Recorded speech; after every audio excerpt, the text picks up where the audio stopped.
Hi guys, today we're going to talk about recording the human voice, vocals for example. It's one of the things I get asked about really a lot, and it's also something that seems quite simple but in actual fact can turn out quite difficult. Of course, the main problem or the main issue with vocals is that actually they are very often the most important part of a song, so it's very essential that we do actually get them right. The issue becomes the fact that the human voice, unlike a lot of instruments, has one of the widest dynamic range of any instrument. Now, what we talk about when we say dynamic range is it's the ratio or the difference between the lowest sound that it makes and the highest sound that it makes.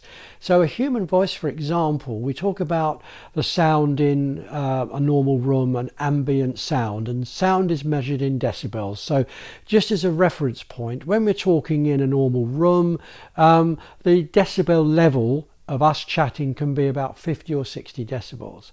If we start shouting and using our voice really loudly, that can go up to 80, 90 decibels. So that's a 30 decibel